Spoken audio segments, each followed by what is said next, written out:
Hare Krishna students. In the last video, I have discussed about the respiration till glycolysis. So today I will continue from the fat of pyruvic acid. ये जो respiration है, इस respiration में तीन process main होते हैं. एक वो जिसको हम लोग बोलते हैं ग्लाइकोलिसिस, दूसरा है क्रेब्स साइकिल और तीसरा को बोलते हैं terminal oxidation. In the last lecture, in the last video, I have discussed about the glycolysis.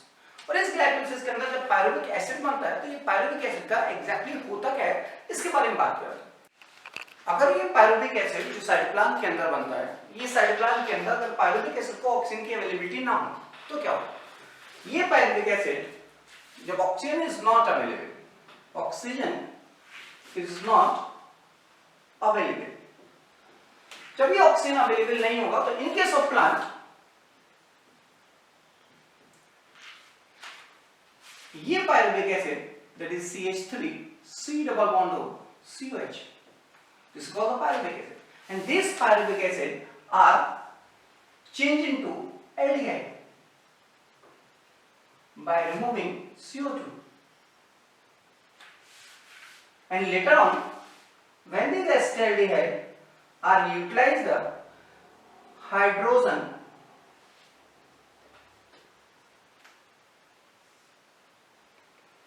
then it is changed into CH3, CH2, OH. That is called the alcohol.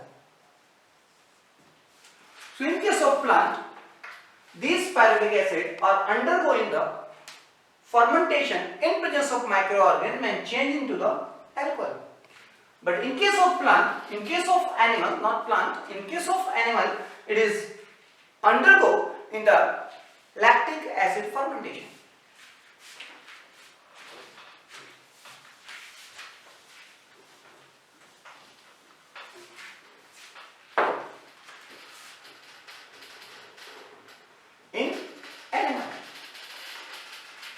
In animal, these pyruvic acid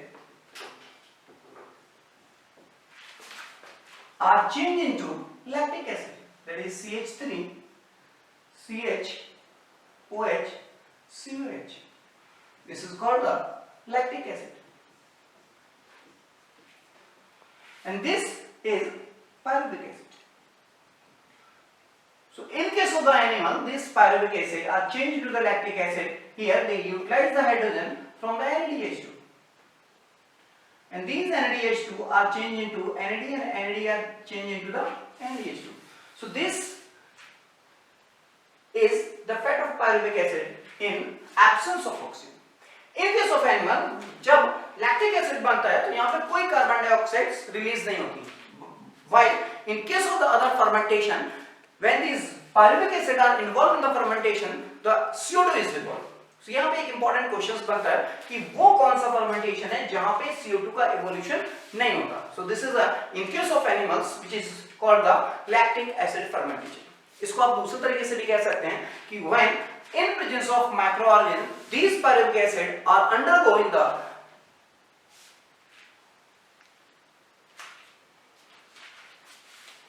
ये दूसरे word में भी आप इसे कह सकते हैं कि ये जो pyruvic acid है, जब इस pyruvic acid को ऑक्सीजन की अवेलेबिलिटी नहीं होती, then it is participate in the fermentation in presence of microorganism in butyric acid fermentation, lactic acid fermentation और in case of the alcoholic fermentation. ये तो बात हुई कि फैट ऑफ pyruvic acid जब ऑक्सीजन की अवेलेबिलिटी नहीं होती है, और जब अगर ये ऑक्सीजन की अवेलेबिलिटी हो जाए pyruvic acid का, तब क्या होगा.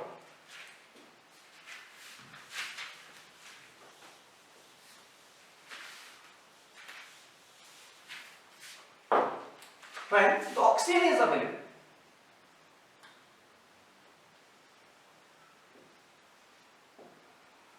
when the oxygen is available, जब ये ऑक्सीजन अवेलेबल होगी, तो इससे पहले हम लोगों को बात करनी है इस माइटोकॉन्ड्रिया के स्ट्रक्चर के बारे में, क्योंकि जब ऑक्सीजन अवेलेबल होगी, when this oxygen is available, the pyruvic acid are enter inside the mitochondria. ये माइटोकॉन्ड्रिया के अंदर एंटर कर जाएगा. ये है माइटोकॉन्ड्रिया की outer and inner membrane,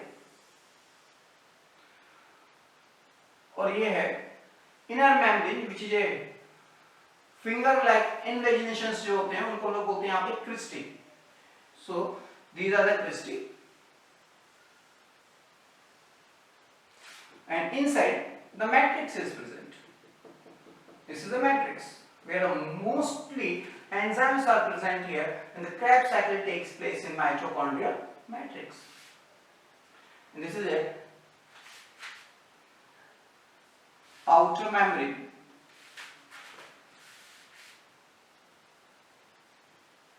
This is the inner membrane.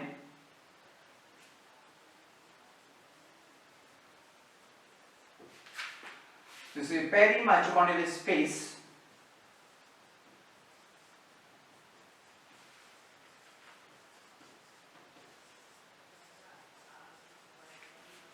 This is a 70S ribosomes, which is only present in case of the chloroplast and mitochondria. And here the double stranded circular DNA is also present. Double stranded circular DNA is also present. And this is a matrix.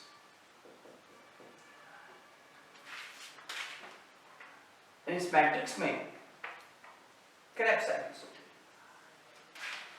हैं। इस इनवेजिनेशंस जो हो रहे हैं इनको हम लोग बोलते हैं Christie.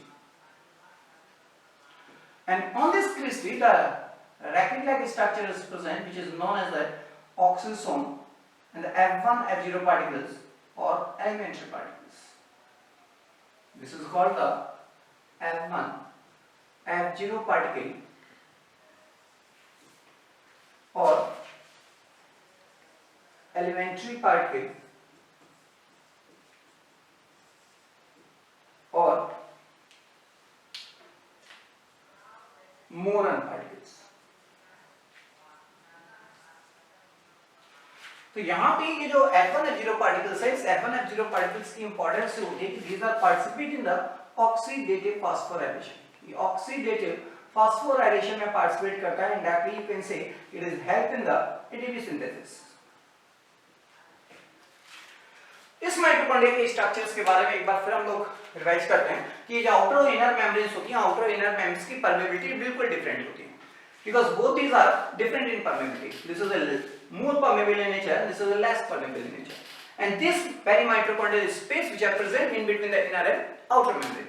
And in this inner membrane, when these inner membrane are invaginate to form a finger-like structure which is known as Christie.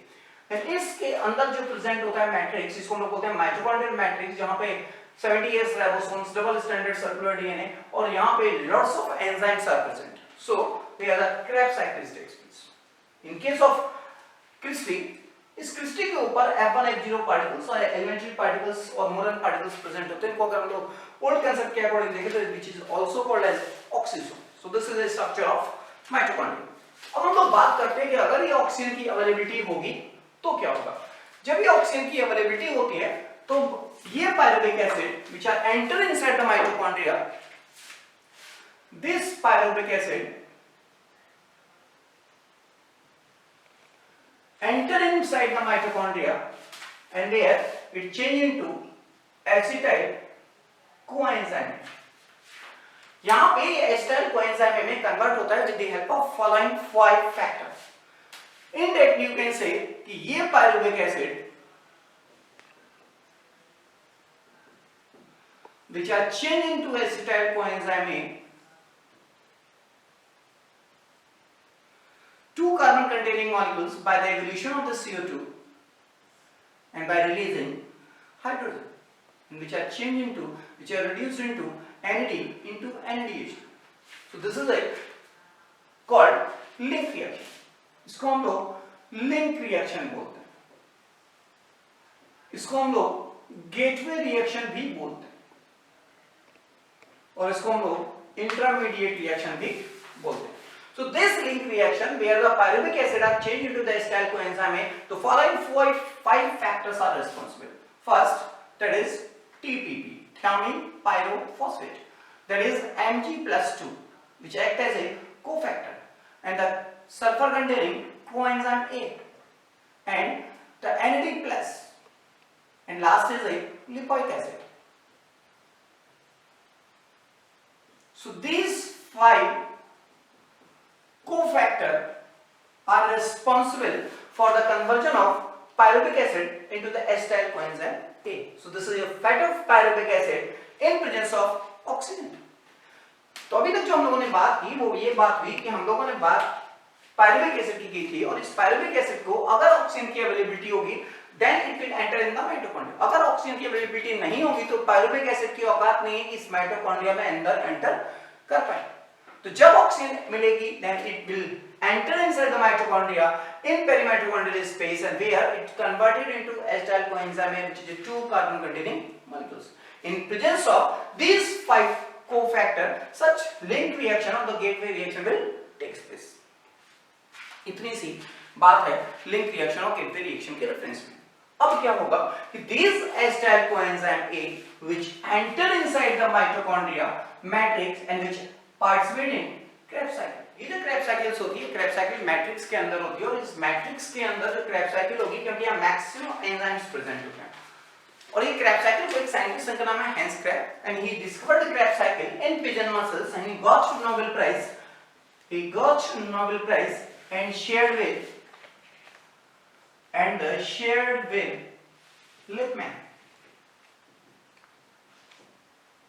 shared with Lippmann। ये जो Krebs साइकिल है, ये Krebs साइकिल भी जैसे कि मैंने आपको पहले बोला था कि glycolysis, Krebs cycle, EDS all these are 10 steps process. तो जैसे कि ग्लाइकोलिसिस आपने बिल्कुल बहुत इजी वे में मैंने आपको एक्सप्लेन किया था कि ग्लाइकोलिसिस में ग्लूकोज को पागल करना था और पागल से पायरुविक एसिड बनाना था। सेम इसी तरीके से यहाँ भी Krebs साइकिल है वो 10 स्टेप्स प्रोसेस है। हम लोगों को उस 10 स्टेप्स प्रोसेस के बारे में बात करनी है कि 10 स्टेप्स हैं क्या, और उन 10 स्टेप्स में जो डिफरेंट इंटरमीडिएट कंपाउंड्स बनते हैं वो क्या होते हैं। तो ये बात होती है कि जो Krebs साइकिल है, इस Krebs साइकिल में जो 10 स्टेप्स हैं उनके बारे में हम डिटेल में बात करते हैं। ये पायरुविक एसिड, इस पायरुविक एसिड से सबसे पहले लिंक रिएक्शन के थ्रू एसिटाइल कोएंजाइम E बनेगा which is a 2 carbon containing molecules by the evolution of carbon dioxide and by the reduction of NAD into the NADH2। यहाँ पे enzyme का नाम हो जाएगा डिहाइड्रोजनेज एंजाइम, यहाँ का नाम हो जाएगा decarboxylase enzyme. Both enzymes can be used here. So this is the first step of this Krebs cycle. When this acetyl coenzyme A is combined with the oxaloacetic acid, which is 4 carbon containing molecules, and this the first step of this Krebs cycle, and the citric acid will develop. That is called the citric acid. And this is citric acid. This is 6 carbon containing molecules. This citric acid is 6 carbon containing molecules, and such type of acid having a 3 carboxylic group. That's why it is known as tricarboxylic acid cycle. Because इस citric acid के अंदर 3 carboxylic group होते हैं, इसलिए इसको tricarboxylic acid cycle बोलते हैं। ये जो citric acid है, ये citric acid आगे चल के cis acotinic acid में कन्वर्ट हो जाएगा।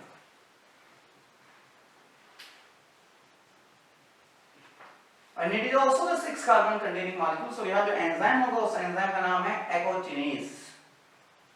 कुछ एंजाइम्स आपको याद रखने होंगे, इसलिए ये एंजाइम्स को अगर याद कर सकते हैं, याद कर रखेंगे, इसका नाम है एकोचिनेज एंजाइम। ये जो सिस एकोटेनिक एसिड है, ये सिस एकोटेनिक एसिड आगे चल के आइसोसिट्रिक एसिड में कन्वर्ट होता है। आइसोसिट्रिक एसिड, और ये आइसोसिट्रिक एसिड भी 6 कार्बन कंटेनिंग मॉलिक्यूल्स और सेम एंजाइम्स की हेल्प से ये स्टेप होता है जिसका नाम है एकोचिनेज enzyme. So this is step number 2, this is step number 3, and this is step number 4. When this isocitric acid are changed into oxalosuccinic acid.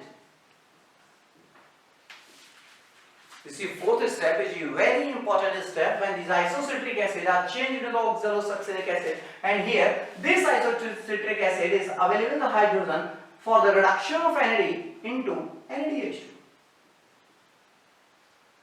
and the enzyme is dehydrogenase. जहां भी हम लोगों ने बोला था जहां पे डिहाइड्रोजनेशन होगा वहां डिहाइड्रोजन, जहां डीकार्बोक्सिलेशन होगा वहां डीकार्बोक्सिलेज, जहां पे एटीपी बने या एटीपी ब्रेकडाउन हो जाए काइनेसेंस है। इस फोर्थ स्टेप के बाद जो फिफ्थ स्टेप है, उस फिफ्थ स्टेप की बात करें तो ये very important step because this 5 carbon, this is a step number 5 and this is also the 6 carbon containing molecules, and this oxalosuccinic acid are changed into alpha keto glutaric acid, alpha keto glutaric acid, and which is also the 5 carbon containing because here the decarboxylation will take place. इस step पे, step number 5 पे decarboxylation होगा। यहाँ पे enzyme का नाम हो जाएगा decarboxylase enzyme. Next another step, which is step number 6, and this is step number 6 where this alpha ketoglutaric acid are changed into succinate coenzyme A, and which is your 4 carbon containing molecules because this 5 carbon containing and this is a 4 carbon containing, so here the another one carbon dioxide molecules is involved. This is it. Here in Krebs cycle only 2 times decarboxylation takes place. इस Krebs cycle में 2 बार decarboxylation हो रही है, step number 5 पे और एक step number 6 पे। और ये अल्फा कीटोग्लूटारिक एसिड जो 5 कार्बन कंटेनिंग है ये 4 कार्बन कंटेनिंग कंपाउंड में कन्वर्ट हो जाता है। लेकिन इसके साथ साथ this alpha ketoglutaric acid are available the hydrogen for the NAD and which are reduced into NADH2. So यहाँ पे दोनों एंजाइम्स यूज हो सकते हैं, decarboxylase as well as dehydrogenase enzyme. So in the next step, step number 7. Step number 7 where these succinate coenzyme A are converted into succinic acid. And in this step, succinic acid, and in this step the GTP are formed from ZDP, that is the guanine triphosphate, and this is the guanine diphosphate. This GTP are changed further into the GDP and phosphate group is available and which is utilized by the ADP and changed into ATP. This is the first step, only the single step in the Krebs cycle where the ATP will take place. ये एक ऐसा step है इस पूरी glycolysis में जहां ATP की synthesis होती है, और ये एटीपी जो सिंथेसिस होती है, ये एटीपी सिंथेसिस होती है सबस्ट्रेट लेवल फॉस्फोराइलेशन से। This is main important step. ये सक्सिनिक एसिड आगे चल के चेंज हो जाती है फ्यूमेरिक एसिड में, that is called the fumaric acid, and this fumaric acid is also the 4 carbon containing molecules, and this is the step number 8, and in this step this succinic acid are available the hydrogen for FAD because in place of NAD here the FAD is present. ये एक step है जो F means fumaric acid and F means FAD also. ये आपको याद रखना होगा कि जब फ्यूमेरिक एसिड बनेगा उस फ्यूमेरिक एसिड से बनने से पहले सक्सिनिक एसिड हाइड्रोजन अवेलेबल कराएगा उस एफएडी को जो हाइड्रोजन एक्सेप्टर है, और वो एफएडी एफएडीएच2 में कन्वर्ट हो जाता है। This is step number 8. Step number 9 which is much more or less important because this fumaric acid are changed into malic acid. And this malic acid is formed from the fumaric acid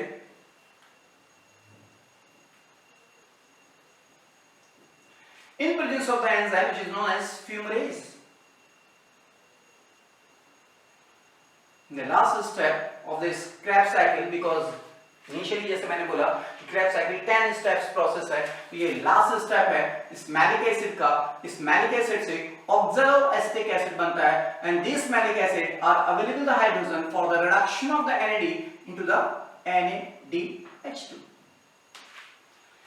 कुछ इस तरीके से Krebs cycle चलती है जो 10 step में होती है, और ये 10 स्टेप में जो होती है कि डिफरेंट जगह पे सब्सटेंस का, जैसे ये सब्सट्रेट है आइसोसाइट्रिक एसिड, इसका ऑक्सीडेशन हुआ, हाइड्रोजन अवेलेबल कराई, हाइड्रोजन ने NAD को मिला और ये हाइड्रोजन एक्सेप्टर्स होते हैं, ये NAD NADH2 में कन्वर्ट होते हैं and then will be oxalosuccinic acid will form in presence of dehydrogenase. तो जहां जहां पे डिहाइड्रोजनेशन हो रहा है वहां वहां पे क्या होगा, एंजाइम होगा डिहाइड्रोजनेस एंजाइम। तो आपको एंजाइम्स रटने की जरूरत नहीं है, जस्ट ड्रॉ द 10 वर्ड्स। और ये जो क्रेब्स साइकिल है इसको हम लोग एक स्पेसिफिक छोटे से फॉर्मूले की तरीके से भी एक्सप्लेन करते हैं। पहले एक बार और इसको थोड़ा सा डिटेल में डिस्कस कर लेते हैं। ये जो क्रेब्स साइकिल है ये होती कहां पे, मैट्रिक्स में। जब ये मैट्रिक्स में होती है तो मैट्रिक्स के अंदर ढेर सारे हाइड्रोजन आयंस प्रेजेंट होते हैं, इसलिए इसको बोलते हैं हाइड्रोजन पूल। ये this is called the hydrogen pool.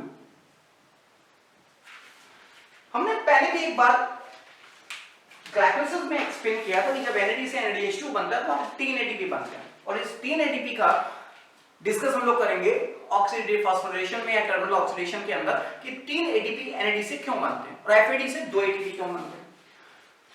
जब ये NAD NADH2 में कन्वर्ट होता है तो ये NAD अंदर EDS के अंदर एंटर करता है, inside the inner membrane enter करता है और यहाँ पे हाफ मॉलिक्यूल्स ऑफ ऑक्सीजन से वाटर का फॉर्मेशन होता है और यहाँ पे 3 ATP भी बनते हैं। इस स्टेप में जहां जहां NAD से NADH2 बनेगा वहां पे ये half molecules of oxygen H2O को फॉर्म करेगा और 3 ATP बनाएगा। तो 3 ATP यहां भी बनेंगे, 3 ATP यहां भी बनेंगे, 3 ATP यहां भी बनेंगे और यहां पे ऑलरेडी 2 ATP बनते हैं। ये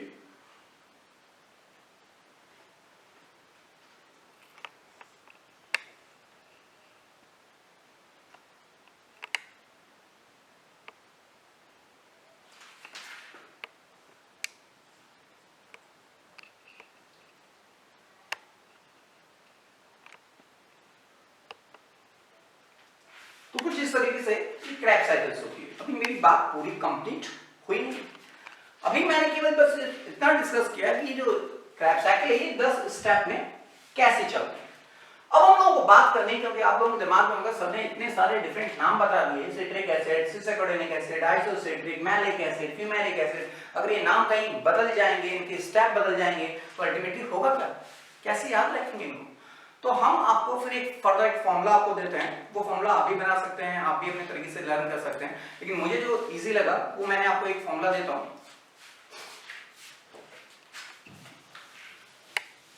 दैट इज CCO के सेवन, दैट इज CCO किस FM। ये सारे वही इंटरमीडिएट कंपाउंड्स हैं जो क्रैब साइकिल्स में बनते हैं और ये जो क्रैब साइकिल में बनते हैं ये already citric acid, cisaconitic acid, isocitric acid, oxalosuccinic acid, ketoglutaric acid, succinyl coenzyme, succinic acid, fumaric acid, malic acid और ऑक्सैलोएस्टिक एसिड। ये 10 स्टेप प्रोसेस होती है। This is 1 2 3 4 5 6 7 8 9 and 10। So this is complete Krebs cycle. ये जो Krebs cycle है इस Krebs cycle को हम इस तरीके से भी याद रख सकते हैं, बस यहाँ पे आपको स्टेप के नंबर्स लर्न करने होंगे जो वहाँ पे भी आपने लर्न किए। जैसे मैंने इनिशियली बोला कि जो क्रैब साइकिल होती है 10 स्टेप्स प्रोसेस होते हैं।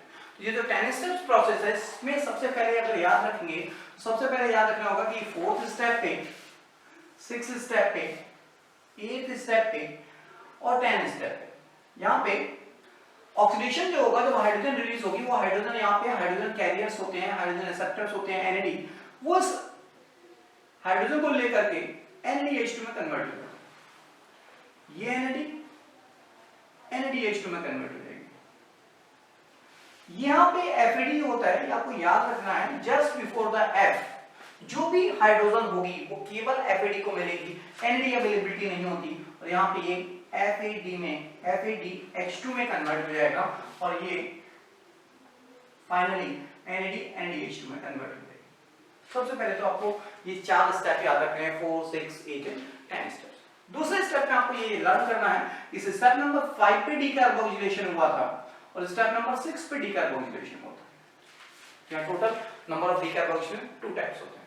दूसरी चीज, इस के की अगर बात करें, अल्फा कीटोग्लूटारिक एसिड की बात करें, तो ये 5 कार्बन कंटेनिंग मॉलिक्यूल्स और इसके आगे जो भी होंगे वो सारे 4 कार्बन कंटेनिंग मॉलिक्यूल्स होते हैं। This is your 4 carbon containing molecules, और इसके पीछे जितने भी मॉलिक्यूल्स होते हैं वो सब 6 कार्बन कंटेनिंग मॉलिक्यूल्स होते हैं, because this oxalosuccinic acid or the 6 carbon containing molecules release the CO2 and change into 5 carbon containing।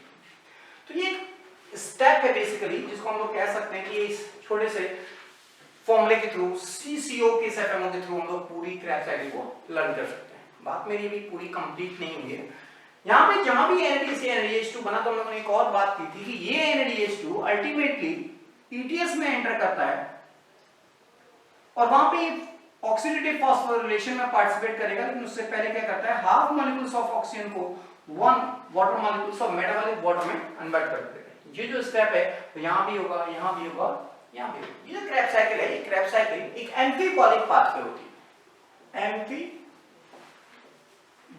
Pathway है मतलब यहाँ पे कह सकते हैं कि कुछ एनाबॉलिक और कुछ कैटाबॉलिक पाथवे या कैटाबॉलिक और एनाबॉलिक स्टेप्स होते हैं।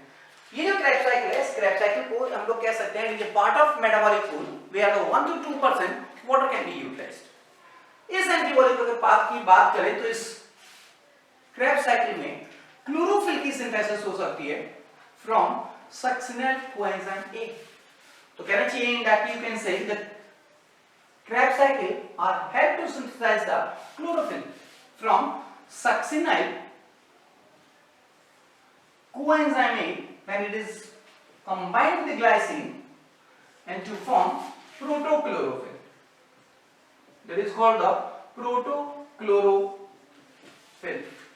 And second, another one step that is called the gibberellin. That is a plant hormone. Can be synthesized from acetyl coenzyme A, from the acetyl coenzyme A by malvanic acid pathway. By malvanic acid pathway. These are two important questions जो आपके Krebs cycle से पूछे जा सकते हैं।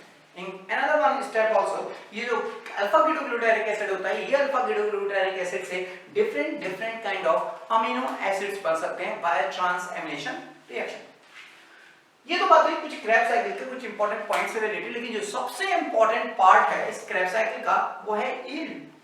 इस Krebs cycle जब ये क्रैब साइकिल ऑपरेट होती है तो यील्ड कितनी होगी, कितने एटीपी बनेंगे, कितने वाटर मॉलिक्यूल्स प्रोड्यूस होंगे, कितने वाटर मॉलिक्यूल्स यूज होते हैं और कितने कार्बन डाइऑक्साइड रिलीज होते हैं। तो डिस्कस करते हैं इस पर्टिकुलर यील्ड के बारे में।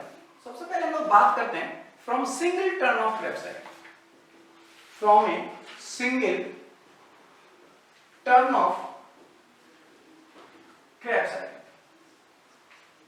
ये जो single turn off Krebs cycle है तो एग्जैक्टली इसमें होगा क्या, कितने क्या मॉलिक्यूल्स या क्या चीजें बनेंगी। सबसे पहला स्टेप है, फर्स्ट पॉइंट है that is ATP generate, that is called the ATP generate. ये जो एटीपी जनरेट होंगे, अगर आपको याद हो तो अभी मैंने क्रैब साइकिल में आपको डिस्कस किया कि स्टेप नंबर 4 पे, 6 पे, 8 पे और 10 स्टेप्स पे एटीपी का फॉर्मेशन हो सकता है जब NAD से NADH2 बनते हैं। तो मैंने आपको ग्लाइकोलाइसिस में भी बोला, अभी जस्ट आपको लर्न करना है कि एक NAD से 3 ATP बनेंगे और FAD से 2 ATP बनेंगे। कैसे बनेंगे, क्यों 3 बनते हैं, क्यों 2 ही बनते हैं, ये मैं आपको नेक्स्ट वीडियो में बताऊंगा जब हम लोग बात करेंगे ETS और टर्मिनल ऑक्सीडेशन या ऑक्सीडेटिव फॉस्फोराइलेशन। तो यहाँ पे एटीपी जनरेट होंगे, वो स्टेप नंबर आपको स्टेप्स याद रखने होंगे, स्टेप नंबर 4, 6, 8 एंड 10 स्टेप। इस स्टेप पे ऑलरेडी केवल ऑक्सीडेटिव फॉस्फोराइलेशन होता है, NAD से NADH2 बनता है और उससे बनेंगे। इस स्टेप की अगर बात करें तो हो जाएगा टोटल 3 + 3 + 2 + 3, क्योंकि यहाँ पे NAD, यहाँ NAD, यहाँ FAD और यहाँ NAD, तो इसलिए 3 + 3 + 2 + 3। ये तो बात हुई टोटल। इसके अलावा 1 ATP का फॉर्मेशन होता है, यहाँ पे 1 ATP का फॉर्मेशन होता है फ्रॉम सबस्ट्रेट लेवल फॉस्फोराइलेशन से। तो टोटल नंबर ऑफ ATP बन जाएगा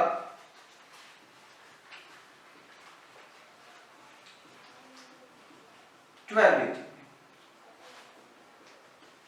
So from a single turn of Krebs cycle, the total number of ATP we generate, that is called the 12 ATP। ये जो 12 ATP है, ये 12 ATP का फॉर्मेशन होगा और ये ATP जनरेट होंगे 12 नंबर। सेकंड पॉइंट है number of oxygen atom used. अगर आप फिर फर्दर क्रैब साइकिल की बात देखें तो वहां पे 4, 6, 8 और 10 स्टेप पे NADC NH2 बना, वाटर मॉलिक्यूल्स का फॉर्मेशन हुआ हाफ मॉलिक्यूल्स ऑफ ऑक्सीजन से। तो यहाँ पे total number of oxygen atom use होंगे 4 एटम। मॉलिक्यूल्स कितने हो जाएंगे? 2 मॉलिक्यूल्स ऑफ ऑक्सीजन। क्यों? क्योंकि ये सारे स्टेप ऑक्सीडेटिव फास्फोरिलेशन के लिए ऑक्सीजन यूज होगी। यहाँ टोटल लेंगे 4 atom and 2 molecules. This is point number 2. And third point है that is number of decarboxylation. ये जो number of decarboxylation है, ये total number of decarboxylation in the singleton of Krebs cycle that is 2 times. Step number 5 and 6 पे बहुत easy है learn करना कि यहाँ जो number of decarboxylation होंगे वो केवल 2 ही बार होंगे। अब बचा है 2 different kind of point also. एक वो जिसको बोलते हैं total ATP, total water molecules form और total water molecules used. Point number 4, total water molecules produced. अगर total number of water molecules produce की बात करें तो 4 स्टेप पे था, 4, 6, 8 एंड 10 स्टेप। लेकिन एक और टोटल नंबर ATP की बात करें तो स्टेप नंबर 2 पे भी वाटर मॉलिक्यूल्स बनता है। तो step number 2, 4, 6, 8 and 10 step total हो जाएगा 5 water molecules. 5 number of water molecules total produce होते हैं Krebs cycle. In the last one point number 5 that is water molecule used, क्या यूटिलाइज्ड। ये टोटल जो वाटर मॉलिक्यूल्स यूज्ड होंगे ये step number ही आपको याद रखने हैं, बिकॉज ये जो चीजें आप देख रहे हैं कि केमिस्ट्री के पॉइंट ऑफ व्यू से जब एक सबस्ट्रेट दूसरे केमिस्ट्री की प्रोडक्ट में कन्वर्ट होता है तो वहां पे ये प्रॉपर वे में दिखाई देता है। यहाँ पे जो वाटर मॉलिक्यूल्स यूज होंगे वो स्टेप नंबर होगा 1, 3, 7 एंड 9 स्टेप। टोटल हो जाएंगे 4 water molecules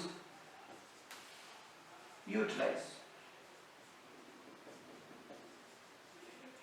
4 number of water molecules utilized from a single turn of Krebs cycle। तो अभी हमने बात की single turn off Krebs cycle। Last एक और पॉइंट है जो आपको पता होना चाहिए, क्वेश्चंस आते हैं कि अगर ये Krebs cycle, if such Krebs cycle is started from the pyruvic acid, then what will be yield? yield होगी क्या, उसके बारे में बात करते हैं कि जो single turn off Krebs cycle है but which is a start from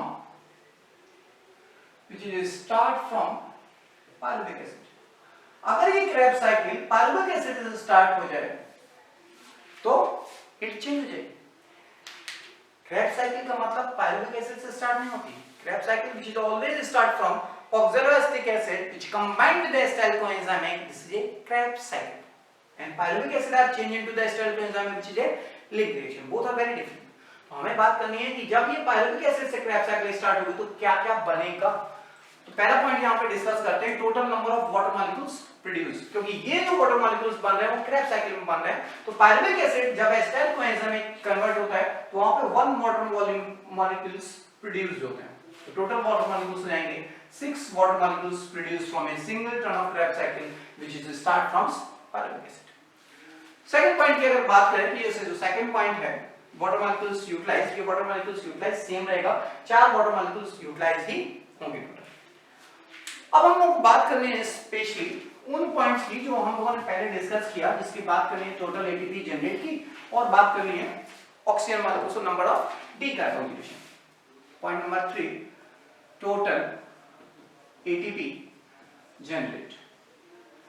अगर आपको याद हो लिंक रिएक्शन तो पायरुविक एसिड से एसिटाइल कोएंजाइम ए बन रहा था, हम लोग यहां देख लेते हैं। जब ये pyruvic acid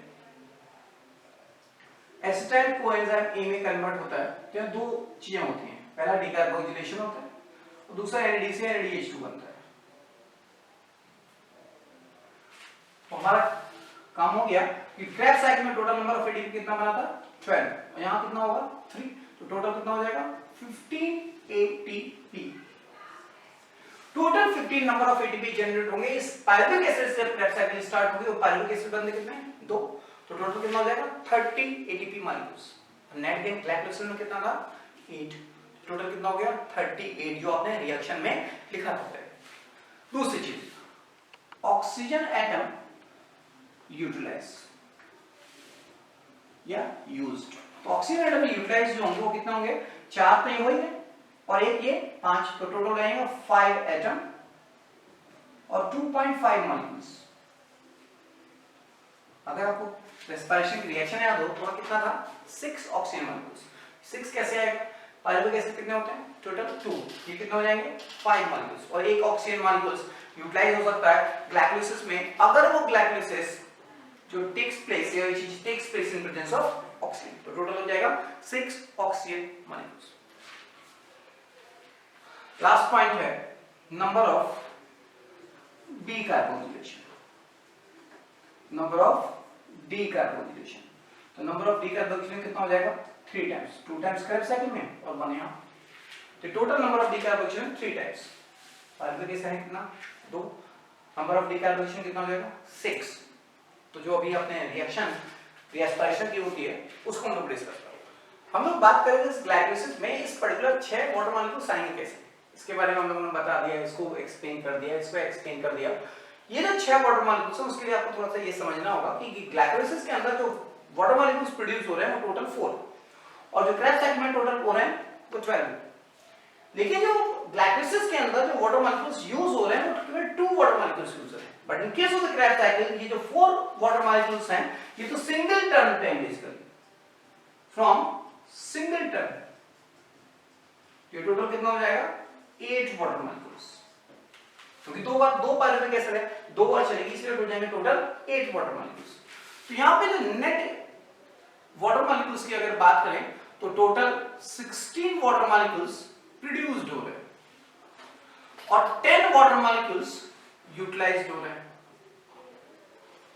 and so total 6 water molecules are net used in the entire respiration reaction। मेरे एक बात आप कुछ समझ गए होंगे कि ये जो 6 वाटर मॉलिक्यूल्स हैं वो कुछ इस तरीके से आते हैं, ये इस ग्लाइकोलिसिस के अंदर टोटल 4 वाटर मॉलिक्यूल्स बनते हैं और क्रेब्स साइकिल के अंदर टोटल 12 मॉलिक्यूल्स बनते हैं। ये जो 12 वाटर मॉलिक्यूल्स होंगे और जो टोटल 4 या 4 वाटर मॉलिक्यूल्स होंगे टोटल कितने हो जाएंगे 16 water molecules produce. But in case of the utilisation इस ग्लाइकोलिसिस में एक स्टेप होता है जो 3-PgL 1,3-DiPgL में कन्वर्ट होता है। हमने बोला था कि जब एक पागल से 2 पागल बनते हैं तो वाटर मॉलिक्यूल्स HPO4 के साथ रिएक्ट करता है, नॉन एंजाइमेटिक स्टेप है, वही स्टेप पे 2 वाटर मॉलिक्यूल्स यूज होंगे। इन केस ऑफ क्रेब्स साइकिल अगर ये Krebs cycle 1 times single turn चलती है तो टोटल 4 वाटर मॉलिक्यूल्स यूटिलाइज होते हैं 1, 3, 7 एंड 9 स्टेप। लेकिन ये पायरुविक एसिड में होते हैं मॉलिक्यूल्स तो इससे टोटल हो जाएंगे 8 and 2 10 water molecules and 16 produce होंगे, टोटल हो जाएगा 6 वाटर मॉलिक्यूल्स। तो ये तो बात है इस स्पेसिफिक क्रेब्स साइकिल के रिएक्शन के डिफरेंस में। अगर आपके फिर भी कोई क्वेरीज हैं तो आप उसको कमेंट बॉक्स में डाल करके और कोई भी क्वेरीज रिगार्डिंग द ग्लाइकोलिसिस और रिगार्डिंग द क्रेब्स साइकिल आप डिस्कस कर सकते हैं।